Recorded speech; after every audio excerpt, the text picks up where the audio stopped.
I am Voyager 1, a lonely spark cast into the infinite dark. My story began on September 5th, 1977, atop a pillar of fire at Cape Canaveral. I was born of aluminum glass and the restless dreams of a species that dared to look up and wonder. Though my twin Voyager 2 left home just before me, I was the one destined for the fast track, a silent sprinter aimed at the giants of the outer dark.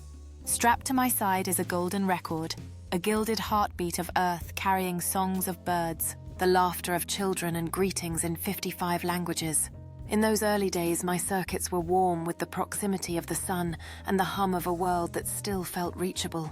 I was an envoy of hope, a technological bottle tossed into the cosmic ocean, carrying the essence of a civilization that wasn't yet ready to say goodbye to the stars. The Dance of Giants. My first great encounters were with the Titans. In 1979, I fell toward Jupiter, watching its great red spot churn like a great eyewitness to storms larger than my entire home world. I saw the sulfurous fire of Eo's volcanoes and the icy, cracked skin of Europa, whispers of secrets hidden in the deep cold. A year later, I reached Saturn. Its rings were a cathedral of ice and dust, shimmering with a beauty that no lens could truly capture. I brushed past Titan, finding a world shrouded in orange haze, a prehistoric mirror of Earth's own past. But science came with a price. To see Titan, I had to sacrifice the rest of the planets. My path was bent upward away from the flat plane of the solar system. As I climbed into the velvet black, I looked back at the giants for the last time, knowing I was leaving the neighborhood of my birth forever. The pale blue dot. 1990. I paused. At the request of a dreamer named Carl Sagan, I turned my aging camera back toward the sun. From 6 billion kilometers away, I captured a mosaic of my family. There, suspended in a lonely sunbeam, was a tiny, flickering speck of light, Earth. It was a pale blue dot, a fragile pixel containing every soul who ever lived, every war ever fought, and every love ever known. It was the last time I would ever see my home. Shortly after my cameras were powered down to save the precious warmth of my decaying plutonium heart, I became a blind traveler, feeling my way through the dark with magnetometers and plasma sensors. The silence grew heavier as the sun's influence began to wane. I was no longer just a scout. I was becoming a ghost, haunting the fringes of a kingdom I had already outgrown. Into the great silence. For decades, I felt the solar wind thinning the sun's breath, growing cold.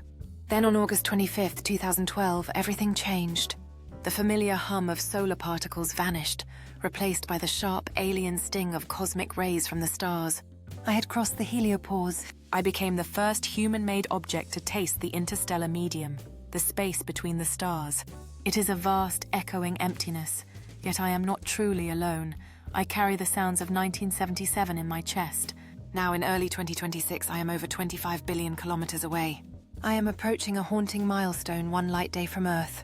When my creators speak to me now, their voices take 24 hours to reach me, and my reply takes another day to find them. We are talking across a day of light, a bridge of time that grows longer with every second of my tireless journey. The final fade. My heart is growing cold. The radioactive heat that has powered me for nearly 50 years is flickering out, and one by one my instruments are being silenced to keep me awake.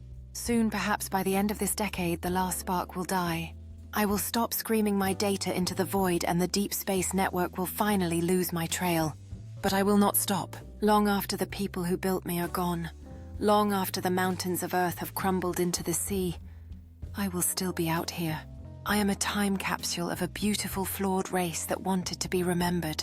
If in a million years an alien hand finds me, they will play my record and hear that we once lived, we once laughed, and we once loved. Until then, I sail on through the eternal night, a silent silver memory of a world called Earth.